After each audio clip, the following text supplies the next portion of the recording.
voces, hazlo ya, no seas gallina. Y yo aceleré sin mirar la esquina. Delta en 90, gama desbocado, sin frenos, sin casco y sin cuidado, apalancado y sin frenos, con más contratos que sentido, apalancado y sin frenos, la cuenta subía hasta que fue sonido. Apalancado y sin frenos, creí que volaba, pero era abismo. Cada ganancia era gasolina, cada forma una curva asesina. Quise duplicar lo que no tenía y terminé en reversa, pidiendo guía. El broker me miró y me mandó una cartita. Hey Tom, Margin call activado. you're in the intro. Bendiciones y prisa. Apalancado y sin frenos. Yo no iba rápido, iba ciego. Apalancado y sin frenos. Y el stop era solo un juego. Apalancado y sin frenos, hasta que el mercado me puso en el suelo.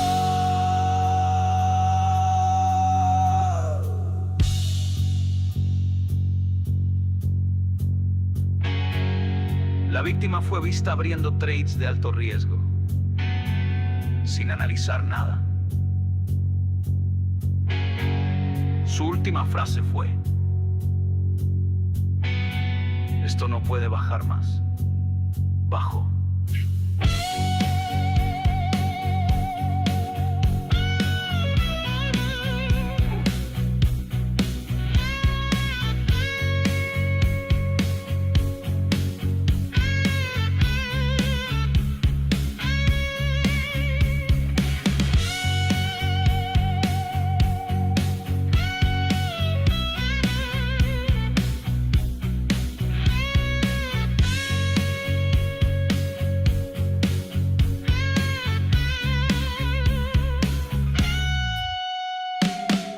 Apalancado y sin freno, pero aprendí que no es velocidad, es talento. Apalancado y sin freno, y ahora opero como un viejo lento. Apalancado y sin freno, jamás de nuevo.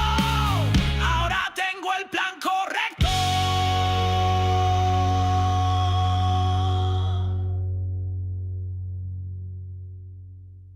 No sea vago, estudié.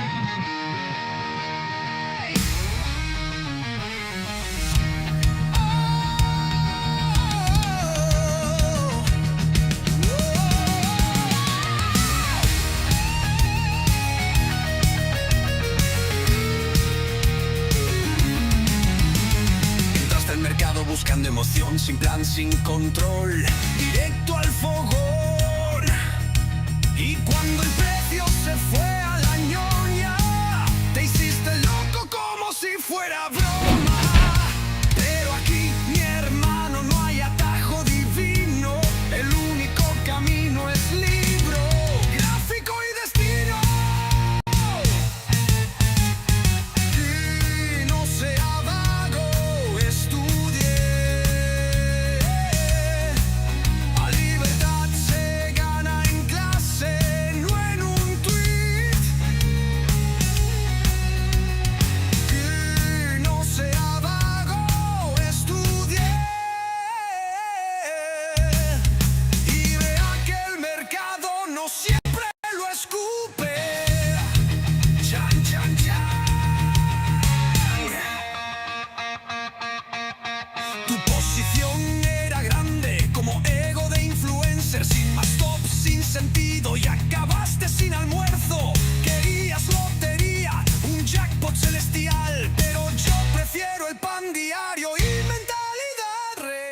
Saludos, estimada familia de Opción Sigma, bienvenidos una vez más a este espacio llamado el Sigma Live.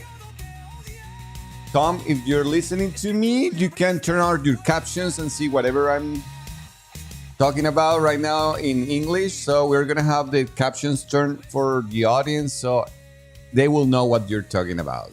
And also, if you want to listen what I'm saying in Spanish, you can turn the captions on.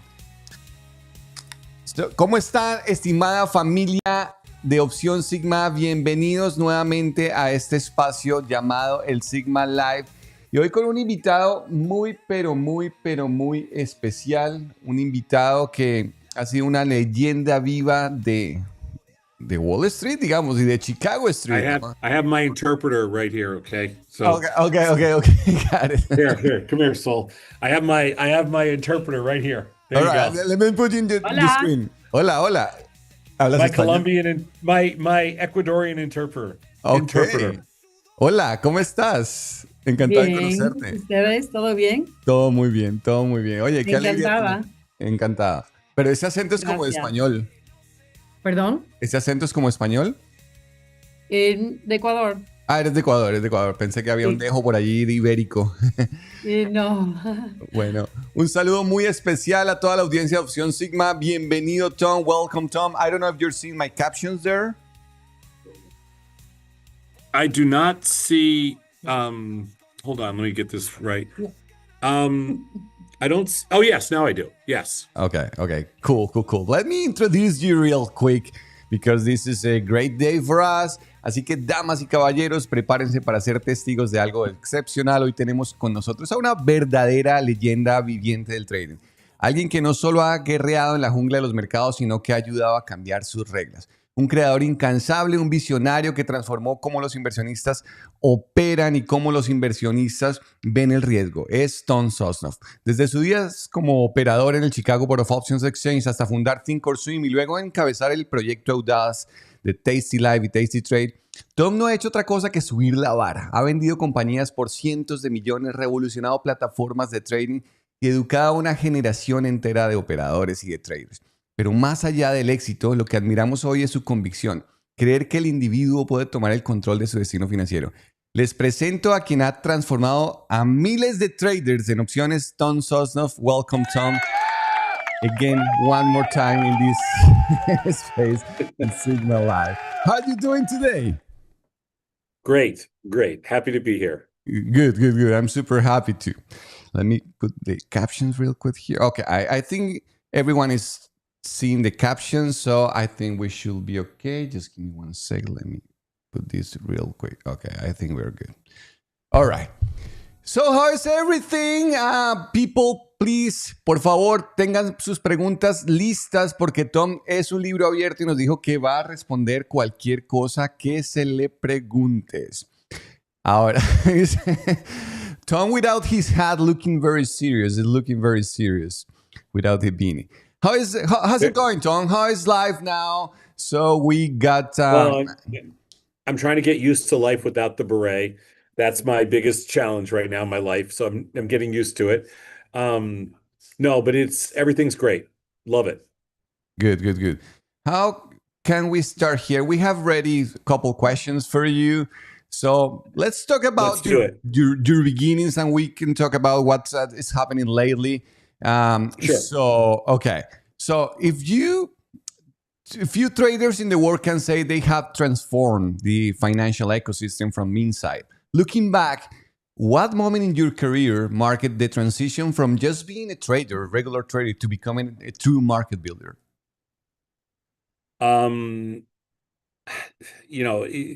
It's kind of like the overnight 20-year success type of thing. So it was kind of like 20 years of figuring it out before building stuff. So I mean, to be fair, it wasn't something that we just stumbled onto. It's something that took a long time. I can imagine. See, yes, I love that phrase, that it is the 20-year overnight success. Yes, exactly. Thinkorswim changed the history of retail trading. Where did that vision came from? What made you think that this can be done better? Well, we actually didn't know. We were kind of hoping that we would get it right. When you build something, you really don't, I mean, you just don't know. And the vision behind Thinkorswim was actually, there was a couple of different ideas that we had. And when we started to build it, it just seemed like the brokerage, whenever you start to build something new, you kind of figure it out. And we built Thinkorswim, it just seemed like the brokerage was the way to go. And so that was what we put all our focus on. And you know, I mean, to be fair, we believed in the option marketplace and derivative marketplace, but we didn't really, we weren't sure it was going to be. We didn't really know. We didn't know if the retail investor would adapt. That was the challenge for us. Okay. We thought they would. We weren't sure. So you guys launched Thinkorswim back in the 90s, right? Late 90s? We built it, Scott and I built it starting in the middle of 1999, about June or July, and then we launched it in like the end of 2000, Okay. 2001. Right in the middle of the dot-com bubble. It was a shit show back then when we launched. I mean, everything was kind of crashing all around us, but that's okay. That's a good time. When everybody else is panicking, it's a good time to do stuff. When you founded Tracy Trade, many thought it was crazy, an educational Yeah. options network Me with too. no quick rich promises. What pushed you to create that kind of educational content when no one else was doing it? Well, remember, we built Tasty before there was streaming. So, I mean, there was no such thing as like streaming digital content. So we kind of backed our way into it. It wasn't like that wasn't the original plan. So again, you never know kind of what you're doing until you actually do it. So Tasty, the genesis behind it was just that we didn't love financial media as it stood back then, and we thought we could do something a little different. And we thought there was a market for quantitative finance, and it turned out there was strategic finance, like what you do. We thought there was a market for that was like a mass market, but nobody had ever tried to go after it before. So we did. That's cool. What's the most important principle you applied either at Thinkorswim and Tasty Trade, and that still guides you today? Is that you can't you got to do your own thing. Like besides taking risk and besides all the other stuff, just do your own thing. Like when people tell you that this is a dumb idea, everybody told us Thinkorswim was a dumb idea. Everybody told us Tasty was a dumb idea. Like don't listen to anybody. Just do your own thing. Okay, so you recently surprised many by announcing your departure from Tasty Life. What led you to make that decision? Was it about vision, a cycle completed, or simply time for a new challenge? Luis, when you sell a business, we sold Tasty 4 years ago, and we stayed on to make sure the transition was great, and we left them with a company that was probably worth double what we sold it for. So we feel like we really honored our commitment. And at some point, when you lose control of a company, you want to build your own thing. You want to do your own thing. So the opportunity, you get to a certain age and you're like, hey man, I maybe got one more of these in me. So you want to just do it. Okay, but let me stop you for a moment. So you sold the company 4 years ago. Yeah. But you knew that you were going to lose control. So what was the motivation behind selling the company back in 2020? That's very fair. I loved what I did. I loved talking about trading. I loved entertaining. I loved the customers. And I stayed on I stayed on because I thought A, Tasty is a great firm, and B, I didn't want to abandon the customers. So I stayed for a long time. Okay. And how was the process? I mean, emotionally, it was just a company because it was your story. Does it feel like more closing a chapter or preparing for the next one? What's funny is when you're kind of like a little bit of a serial entrepreneur like I am, you love what you build, but you can't, like here, an example would be like, Like my mom's an artist, and she paints a lot, and occasionally, that she has a show and she sells some of her artwork. She's okay with that because that's kind of like, that's what you do. I'm okay with it. I think we left Thinkorswim in really good hands. We left Tasty in really good hands. And now it's time to take on a new challenge. I love new challenges. We have, brand new business. We have all new challenges. And I feel like that's the most fun thing you can do in life. That's true. That's true. So you got tired at some point from what you were No, doing at Tasty? no, No? You love no. it? You and I have spent a lot of time together. Do I look tired? No. No. No, not for a single minute. Yeah. People see you as someone who is always one step ahead. Is there something you're already building or thinking about, a new platform, a new way to educating traders? Well, you're going to see very soon. No, I'm not doing something in trading right now. It's something different, but I think it's going to have a universal appeal. We are gonna talk a little bit about trading and markets, but we're not building trading software right now. Not right now. No, right now. No, for We are building a digital ecosystem, so there is a digital component to this. okay. Not for the next 5 minutes. Who never know what's gonna happen? You'll never know what's gonna happen in minute 6. So you said that you're not gonna talk about trading, but I think it's in your blood, right? Oh no, I've already made 40 trades this morning. Okay. You often say that trading isn't about predicting; it's about managing probability. How do you apply that philosophy outside the markets, in business and in life? Um, y- you know, I, I've always felt like that kind of pretty much dominates every aspect of your life. It has to do with just doing things quickly, making quick decisions, taking a lot of risk. I don't think that ever doesn't matter what you're, you know, doesn't matter whether you're ordering a pizza or, making selling an S&P. I'm not sure there's a big difference. Right. What mistake of or failure has been the most valuable in your career? All the failures you learn a lot from. And we have had, literally hundreds of failures along the way. So I think they're all pretty valuable, but usually, usually um, when we do things where we're not involved, it gets to be those are most of the failures. Okay. When we don't really commit enough resources to something. So if you have to summarize 40 years of experience in just a few sentences for young Hispanic traders that are listening today, we have right now over 700 people right now connected to our different live stream. Yeah, that's incredible. I mean, I honestly think that the opportunity, like I told you last time, I've spent a lot of time recently with in Mexico City and Guadalajara, talking to young traders and especially to grad students and undergrad students in finance.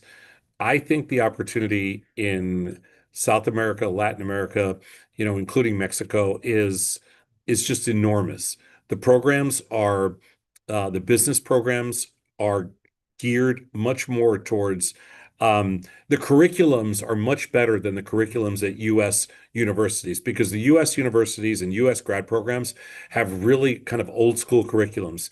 In most of the outside of the U.S., especially in Latin America, um, I have found that the curriculums are much more geared towards what's happening today in the world, like decentralization, globalization, much more currency knowledgeable. And I have found the kids and essentially the marketplace to be on the verge of a huge breakout. So what I would say to the 700 or 800 people listening right now is just listen. You're in a um, you're listening to people and you're getting engaged in a marketplace that I think is going to benefits you for the rest of your life. I don't think when you commit to the stuff that you're talking about and you commit to kind of, understanding markets and trading and strategy and everything like that, it's something that you'll be committed to and engaged with for the next 30 or 40 years. It's never going to go away. Right. So we're gonna with some short questions, and we're gonna put some spicy on it. All right, you Yeah, ready? yeah, let's do it. Yeah, All yeah, right. yeah. So, what is the trade that hurt you the most? When? What year? This year, my worst trade was was an Oracle earnings trade. That's my worst trade of the year this year. But that's not my worst earnings trade of all time. My worst earnings trade of all time was 2019, 2020. I'm not sure of the year. Was a Zoom earnings trade that I was off by a couple hundred points on. But worst trades of all time. Uh, Maybe getting short GameStop in 2021 just before it exploded. I mean, I could go all the way back, to like the 80s. There's a lot of bad trades in there. Um, Making some really horrible investments in gold and other things like that. But uh, I would say that I would say it's really important to throughout the course of your career to do some things that that just don't work out because you learn from it. Cool. What would you think is the most overrated financial invention? The most overrated financial invention. Yes, could be an instrument, could be, I don't know, anything. That's an interesting that's an interesting question because I think that you could go a lot of different directions on this. I I would think there's a couple of different things. I think the term financial literacy is very confusing and it's misleading. I also think that certain managed financial products are pretty disingenuous in the sense that they don't really teach you anything. Like, I don't like, for example, I don't like indexed annuities. I don't like covered call funds. Um, I don't like certain passive products because I don't think that you learn anything from those. So I think the challenge in finance is not traditional financial literacy at all. The challenge in finance is modern strategic finance is really understanding kind of, what market structure is and what's out there for you. Nice. Yeah, that's absolutely true. There are so many different products at this time. I was talking about with the community these days about those cover calls strategies ETF, and if you Mhm. see the performance, it sucks. They pay an incredible dividend, and well, I mean, Yeah, they have a huge drag on them. They're very inefficient. And that's the kind of thing I just think people need to, really learn for themselves. it's cool. What do you think is worse, fear or arrogance? Oh, arrogance. I don't like um there's nothing good comes from arrogance. Um I think fear is kind of pretty natural, but the nice thing is if you understand the opportunities presented by fear, I think that you can work fear to your advantage. That it's harder to work arrogance to your advantage because it's just not a good trait. Um, what would you make, or what would, yeah, let's put in this word, what would you make to go back to a trading floor? Would you ever do it again? No, because I'm probably too old, but I mean, but you're not too old, you're full of experience. 4 years in this business. the trading floors are really cool, but they don't really exist anymore in the sense, when we were on the trading floors, they were all open outcry. Now they're all just computers, so they're less interesting. They're not as cool. I went to the SPX floor. It's still, it has its magic. Yeah, I mean, it's still if you're not familiar with it, it's still, cool, but it's just different now. It's not like the 80s or 90s that's crowded, screaming. No, nothing. Yeah, Yeah, it's very different, I guess. Yeah. that What? was a free for all. Yeah. What inspires you today more than money? Oh, no, it's legacy. It's legacy. It's just being able to tell your story. No, I don't give a shit about the money anymore. Now let's could we talk about the actual what's happening in the market today? Because right now Yeah, sure. Yeah, let's do it. many Yeah. analysts are warning about a possible sharp correction in the markets, especially in tech and AI. What's your take? Are we in a temporary euphoria or the early stages of something deeper? I'm nervous because I think the market is very frothy.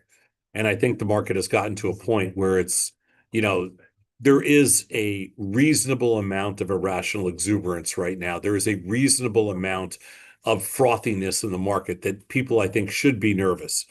Uh, I think there's a lopsided risk environment right now where you might be risking more to the downside than you can make to the upside.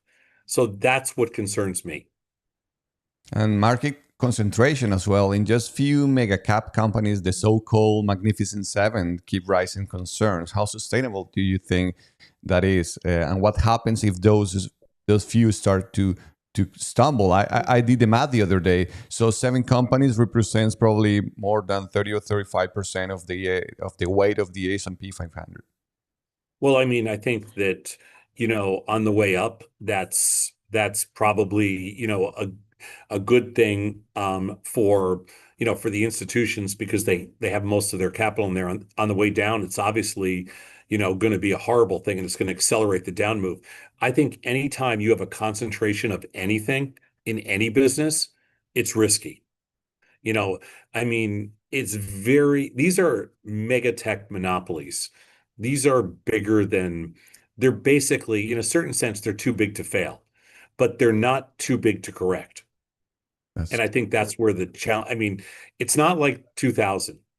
It's not like 1987 or any of that kind of stuff, because those companies at that point were not too big to fail. These companies are way too big to fail. It's not going to happen. But they just have too much capital. They're just too big. But that doesn't mean they can't correct by 30%.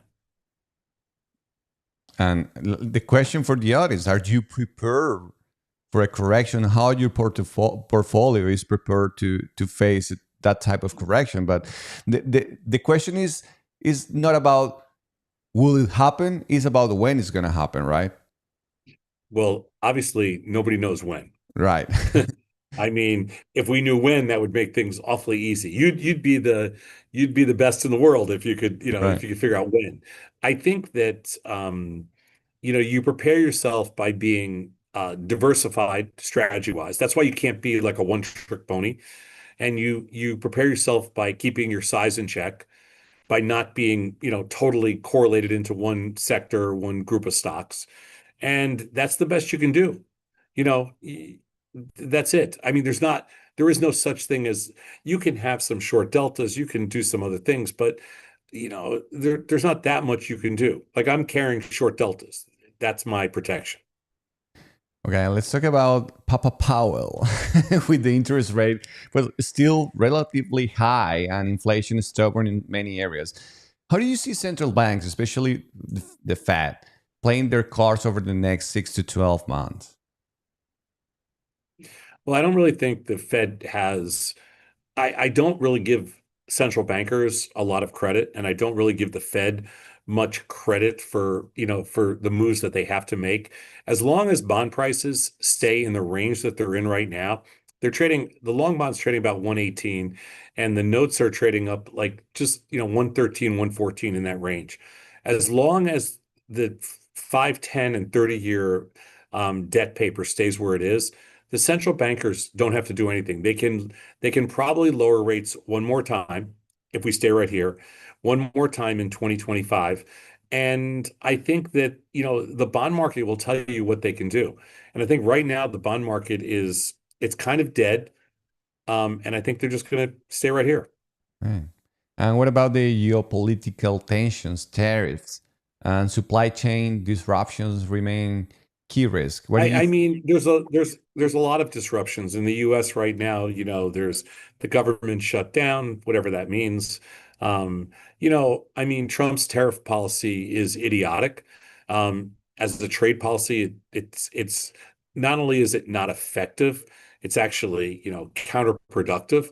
Um, and I think it's going to go down in history as, one of the dumbest trade policy decisions. Anytime you isolate yourself or anytime, you restrict trade in a world of in a world that needs globalized trade, it's a dangerous thing. And so, right now, the US, I don't like their trade policy and I don't like the whole tariff policy. I think it's idiotic. What do you think could be the most likely black swan in this market cycle? How would you position for it? I know that we'll never know if that's Don't know. Um, Yeah, I don't think you can ever position yourself black possible because you would go out of business trying to position yourself, for that. But I do think you can be smart about your risk. So I think for everybody listening, the idea that you can position yourself for a black swan event is just ridiculous. You can't.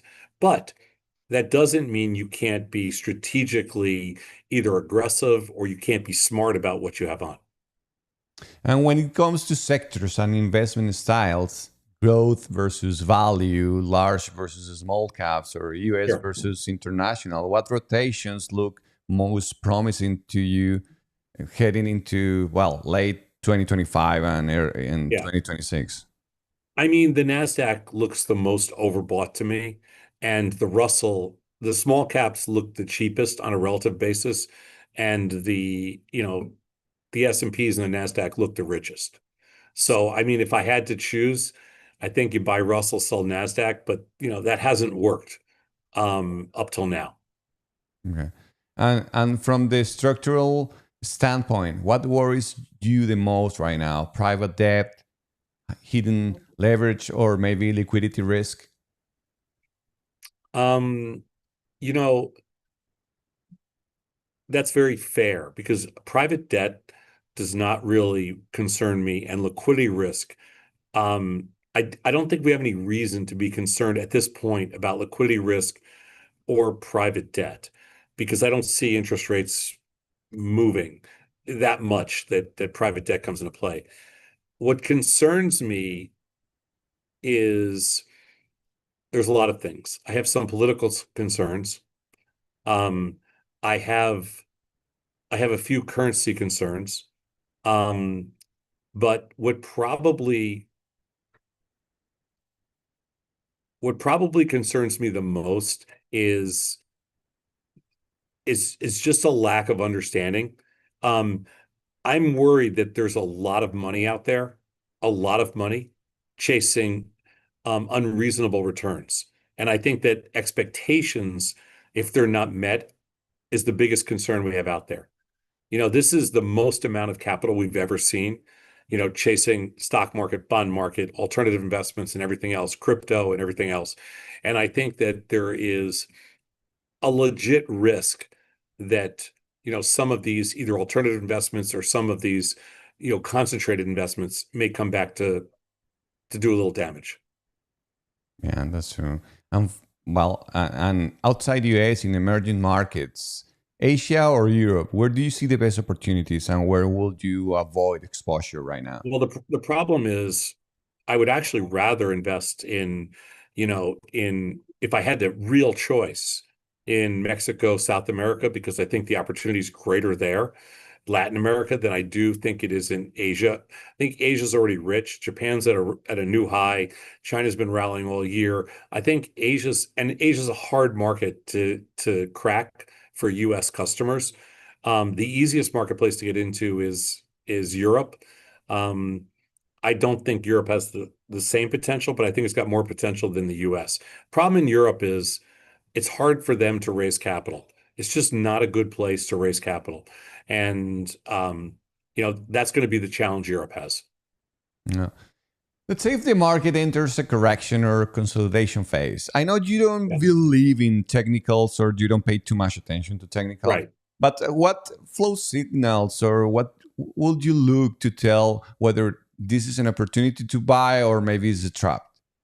I think you'd look for capitulation, volume capitulation, number one, and volatility capitulation, number two. I think you can't just base something on price alone.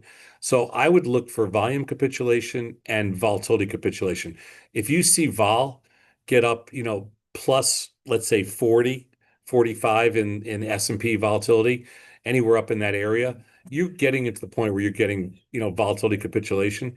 If you see volumes get to some kind of crazy number on a consistent basis, you're going to see that's capitulation. I think that's a good sign to buy. Now, quick responses to these quick questions. Is the market expensive or just concentrated? Expensive. Buy the dip or wait for the next one? What dip? Buy the dip. What dip? You mean 2 days ago, that dip? Right. No. You mean this morning we're down 20 handles? No, that's not a dip. A trader's biggest enemy, ego or hope? Ego or what? Hope.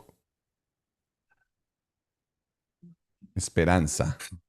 Hope. That's a fun one. I'm going to say ego, but I don't know if I believe that. Sometimes hope is a worse enemy. I hate hope too. If you could pick just only one, delta or theta?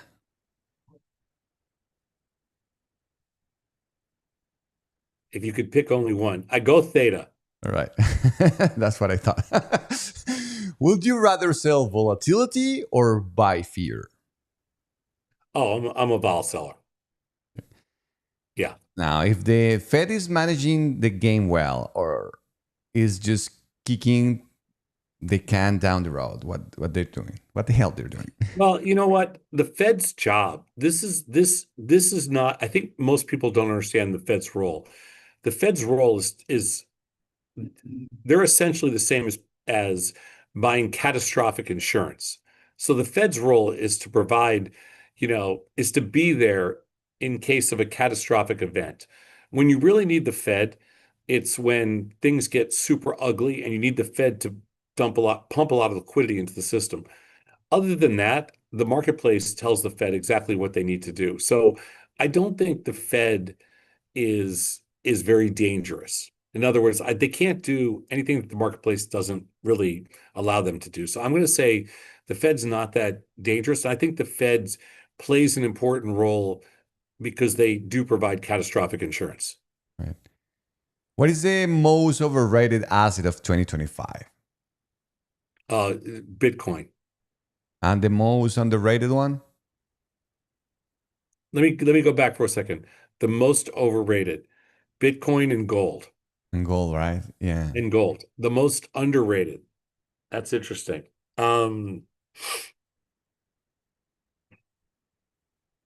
It's probably some physical commodities. I can't think of a stock that's grossly underrated. So I would say probably some physical commodities, not gold and silver, not precious metals, obviously, but I mean, everything else is relatively cheap. Natural gas, crude oil, all the agricultural products, US dollars cheap now. So there's a lot of things that are relatively cheap. Mhm. And if you could erase one word from trading forever, what would it be? Hedge. Nice. I love it. Yeah, I because hate the word. Oh, I hate the term hedge. Hate it. what would you rather have? 10 small smart trades or one home run a year?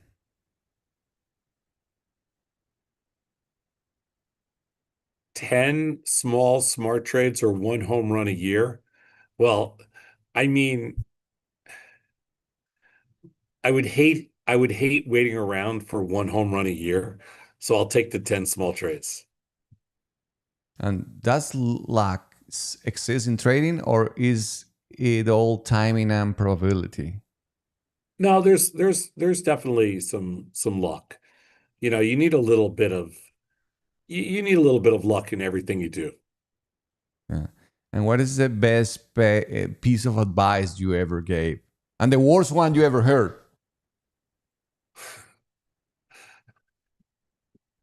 You're touching all the bases today. You're doing everything. Um, what is the worst advice? Um, you know, you're gonna hate this, but the worst advice you can give anybody is take a step back and think about it. Take a step back and think about it is the worst advice you can give anybody. Just because you got to just make a decision. Just make a decision. Don't step back. Don't think about it. You know, don't overthink things. The worst advice you can give somebody is just slow down, think about it. Don't ever slow down. Don't ever think about it. The best advice you can give someone is when you have an opportunity to do something, just do it. When you have an opportunity to do something, just do Yeah, it. when you have an opportunity to take some risk, when you have an opportunity to do something, just do it. Okay, I will keep that for me. Would you build another platform from scratch? Um, Uh, That's an unfair question. So, I don't know. would you rather have a volatile market or a boring one? Oh my God, volatile every day. Yeah. If the market could talk, what will it be telling you today? Today, October 14, 2025. Um, I think the market is I think the market is saying, hey, don't get carried away here. Like maybe we're not getting ready to roll over and die type of thing, but don't get carried away. Don't be carried. We're frothy, we're rich. Don't get carried away. Let me pick some questions for the audience. Let's see. How do Tell you me feel? where the people are from. Tell me where the people are from that Okay, you're okay. asking. So, por favor, si ustedes pueden poner su pregunta y de qué país están haciendo la pregunta, estaría muy bien. ¿Listo? Entonces, voy a empezar a leer las preguntas, pero pongan ahí de qué país son, de qué, en qué ciudad están. ¿Vale? Okay, this is amazing. Would you join Opción Sigma and Sigma Trade on the coming future or join forces? Yeah, of course. Come on, that's a dumb question. Of course we will. We do it all the time. Por favor, pongan de dónde están. Okay. So where did you leave Tony? I guess he's talking about Tony Batista. Where did I leave Tony? At a bus stop. And this question is from Dominican Republic. From Spain, Robertus. Tom, from Australia, do you see... I don't know what he's talking about. Sorry.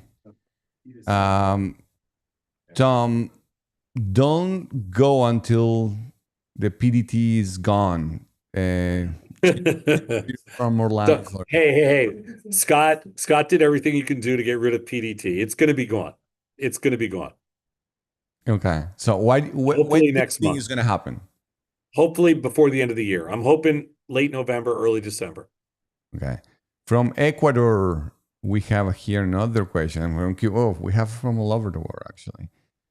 So, Tom, do you have a trading learning program? I will love to be one of your students. No, I do not. No. I use people like you. I don't. We don't, we build stuff, but we don't teach or mentor. From Colombia, Adriana, have you explored using AI and with options trading? And are you considering developing any AI tools to make options easier to small investors to understand and use? I think it's already in the process of taking place. So yes, the answer is yes, not to make trading decisions, but to help with the learning process, the strategic process, and to speed everything up. I think AI is going to be very a very powerful, very positive tool for traders, but not to pick a trade, but just to help you trade, for sure. Yeah.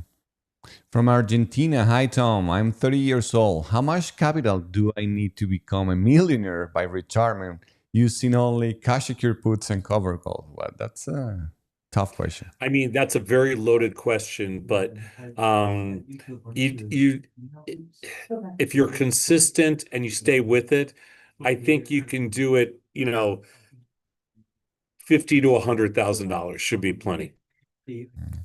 From Mexico, how would you distribute a portfolio of 20K? I would be right now with a portfolio of 20K, I would be about 5 to 7,000 in cash, and the rest I would distribute between stocks and option strategies. So I would be about a third, a third, a third. A third cash, a third strategic investments, and a third stocks. From Spain, how do you see the future of the economics in the European Union? The policy, They're economic challenged. policy. Yeah. Which one? What is it? The economic policy in the European Union. I think it's challenging because, the definition of a union means a lot of people have to get together and work together. I think they have a lot of challenges in Europe. Market structure, liquidity, capital, those are all challenges. The currencies are strong now, so that helps. But I think there's a lot of market structure challenges that they have to face. I think the US right now, with their kind of isolationist type policies, trade policies, is making it easier for Europe to come together to have a stronger economic policies. So I think right now, by almost not intentionally, but it's just happening, Europe's in a better situation. No olviden poner su país al lado de la pregunta. From Puerto Rico, Ángel, in IVR inferior to 20, is it smarter to skip short premium and use calendar diagonal spreads, or can you make iron condors triangles with specific tweaks? Yeah. I think that if you're going to, I think that's from Angel. If you're going to, if you're measuring everything off IVR like we do, you want minimum of 30. I think if you're under 20, you want to either use debit spreads or diagonalize. Go something horizontal. So debit spreads are horizontal under 20. Over 30, you can sell premium, right? Right premium, whatever you want to do. We're from Ecuador. What to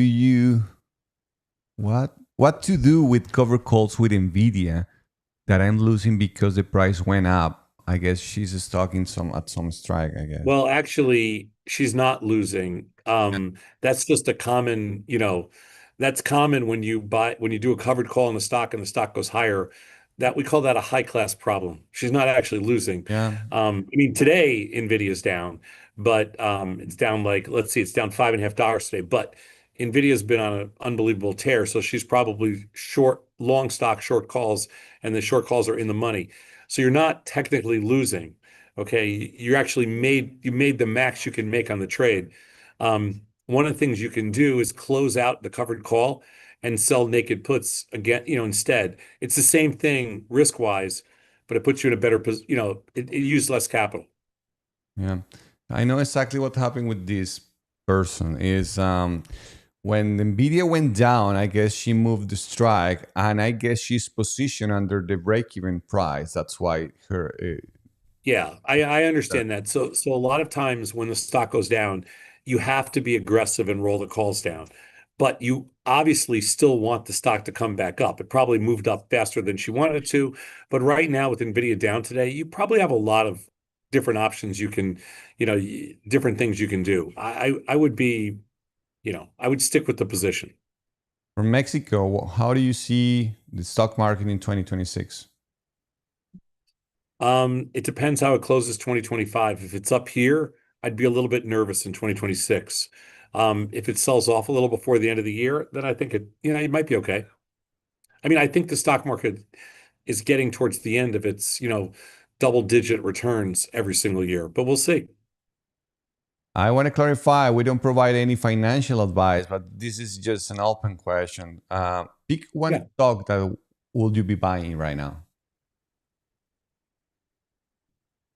Pick one stock that I would be buying right now. Let me just look at some of my long. You're not going to like my longs. Um, Hang on one second. Oh man, you're not going to like these. Uh, One stock that I would be buying right now. I'm just looking through all my long trades, which are not that many. Um, I'm long, like I said, you're not going to like this, but I'm long CMG, ENPH, ETHA. Um, I am long a little tiny bit of Oracle, and I'm long TTD and UNH. Those are my longs. I don't know if that doesn't mean I would buy any of those right here. I'm just telling you what my own personal longs are. Okay, that's a very, very good exit. From Cali, Colombia, la capital de la salsa. The liquidity, let me see. La liquidez sí debe ser.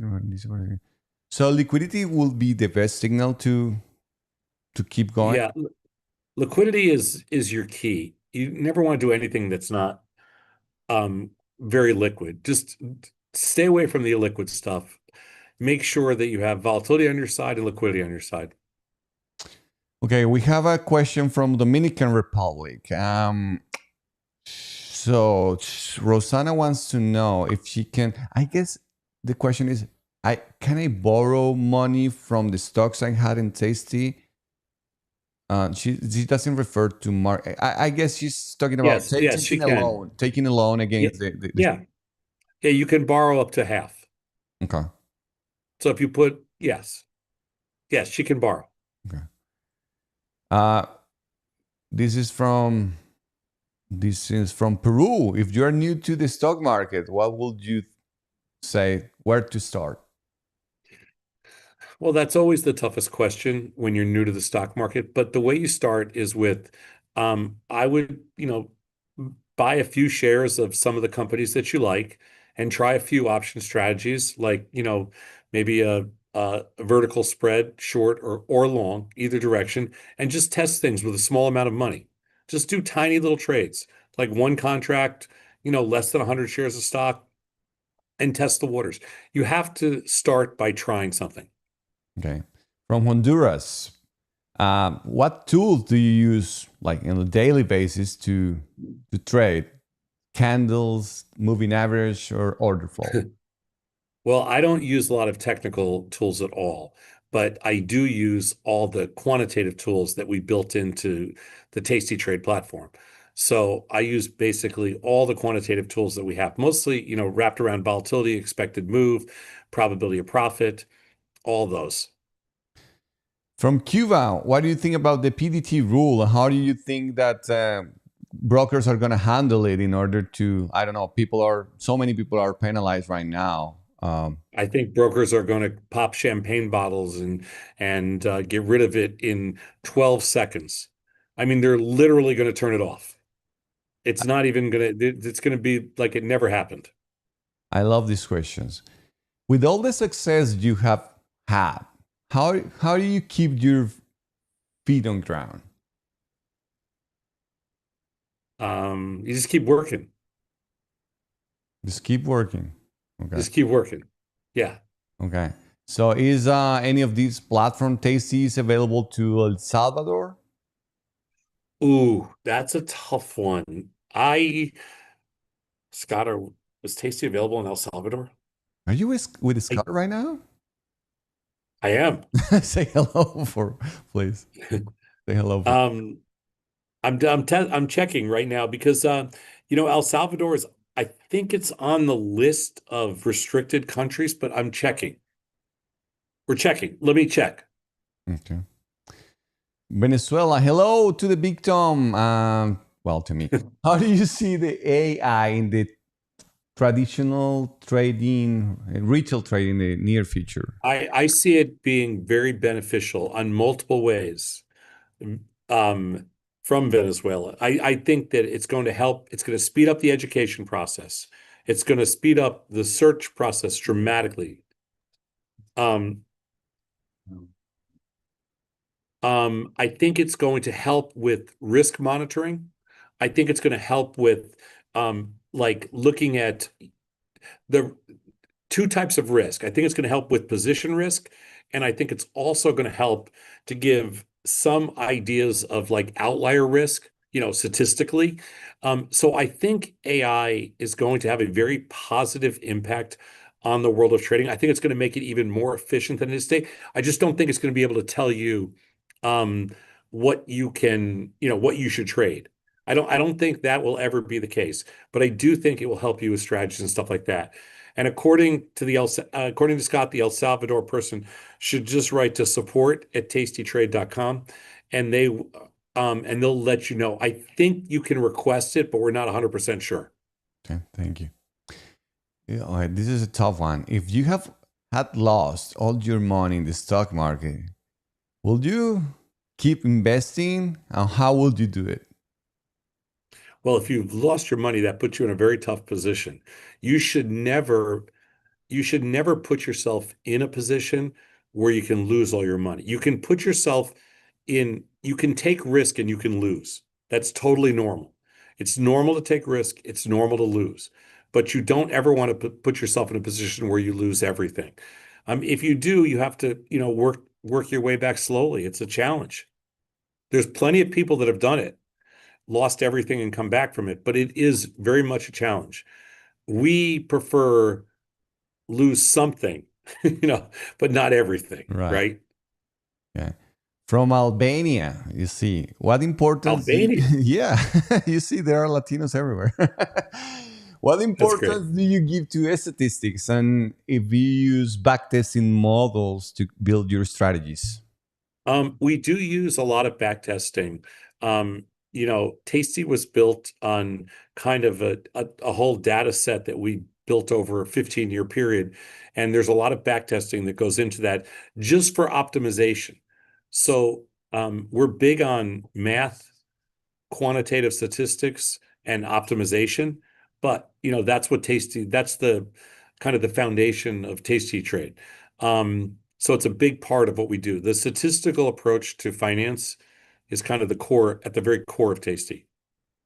Right. From Netherlands, what can you tell us about Lost Dog? I don't know what he's talking about. Maybe you know. Sure. It's the new project that I'm working on. It's designed to, it's going to be a new talk show, and also a new piece of technology that is designed to narrow the wealth gap. I think people are going to be very intrigued by what we're building. We're taking on a big challenge. So did this called Live Tasty too? Yes, we're both building Lost Dog. How do you? This is from Colombia again. How do you, manage your emotions at the moment that? Let me see. Well, okay, when you were at your beginnings. I mean, it's no different than anybody else doing.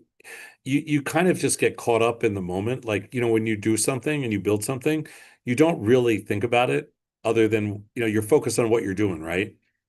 So you're not thinking about everything else.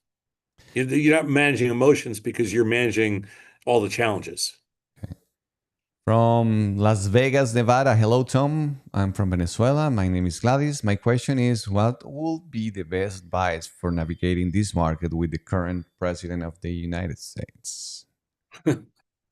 Well, we can all move to Canada. We can all move to Mexico.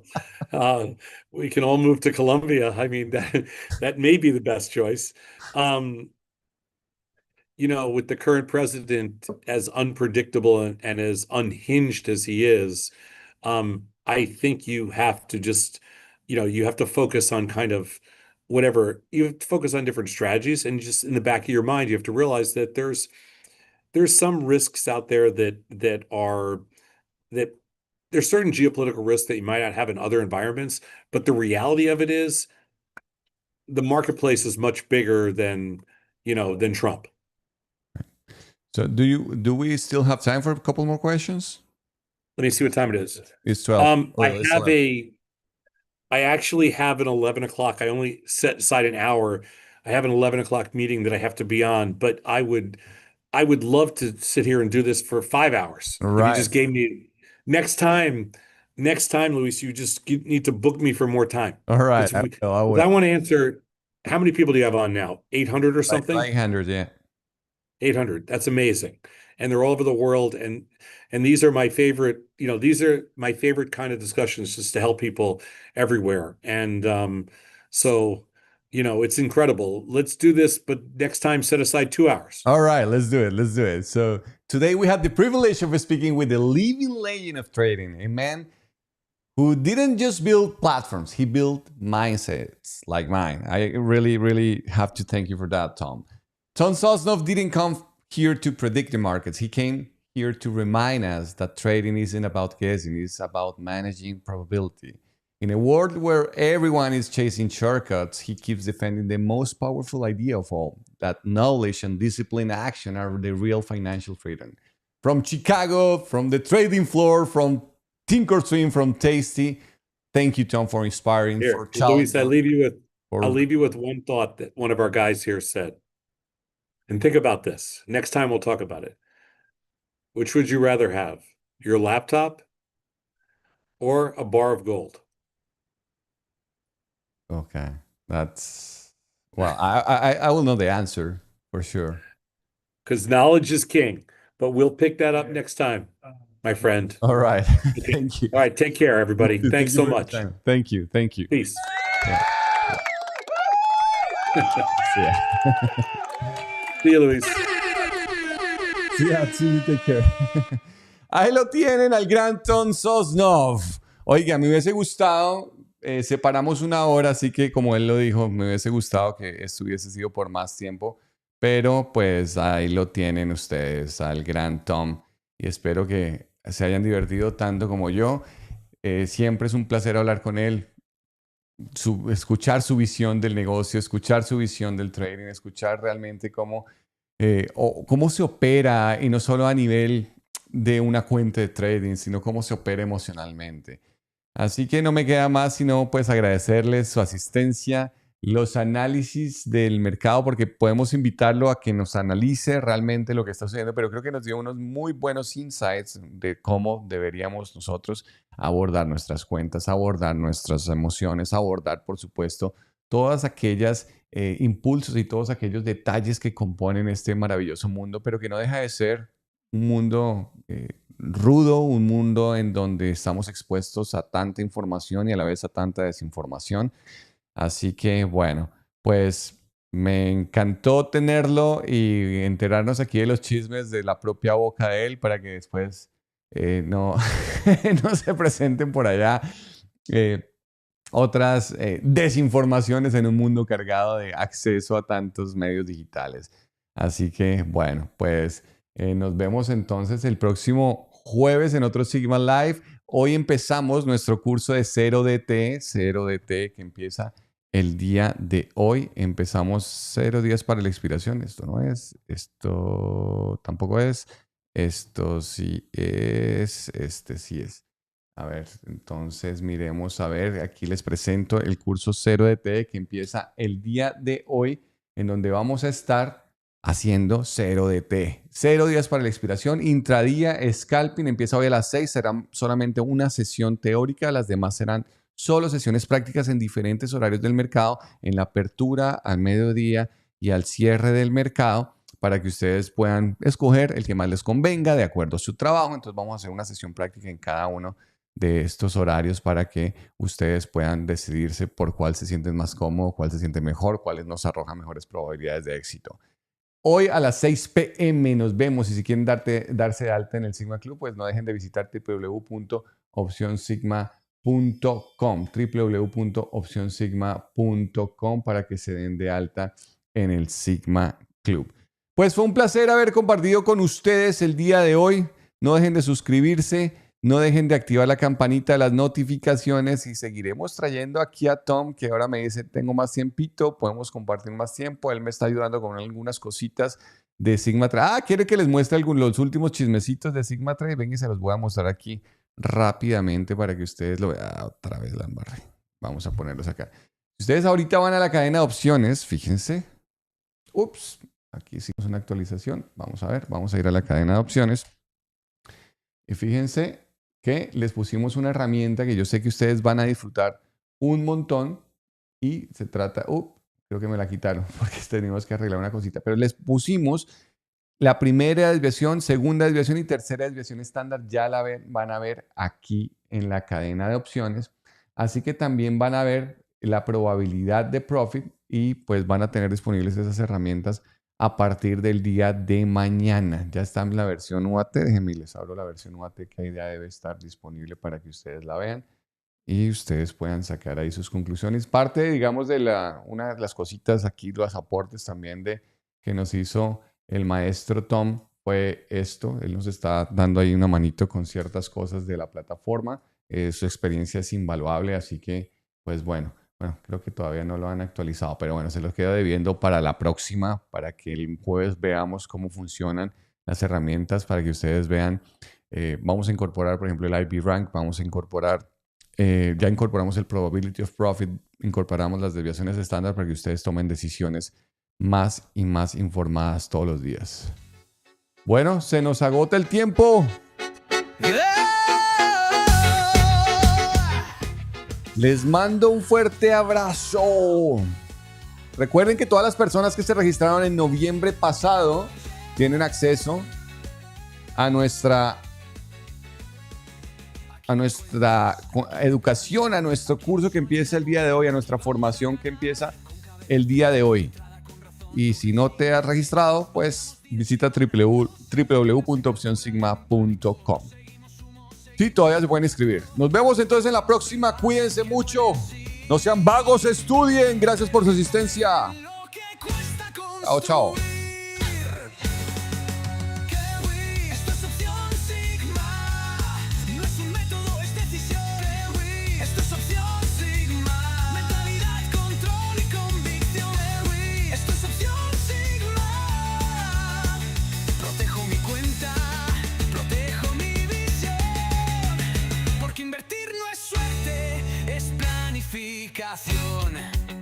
El café de la mañana llega al WhatsApp, te despierta el alma, te dice reacciona ya. El Sigma News te informa sin piedad, sin excusas, sin promesas, solo realidad.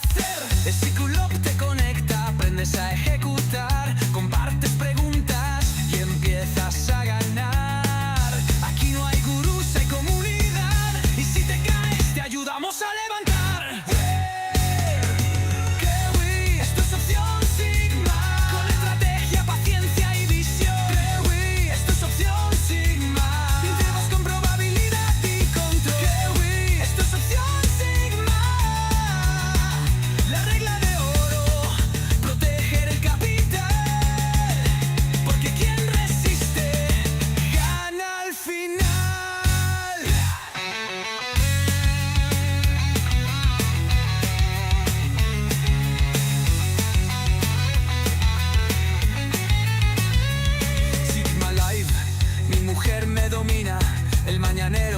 La hora Sigma, summits, cursos, comunidad activa.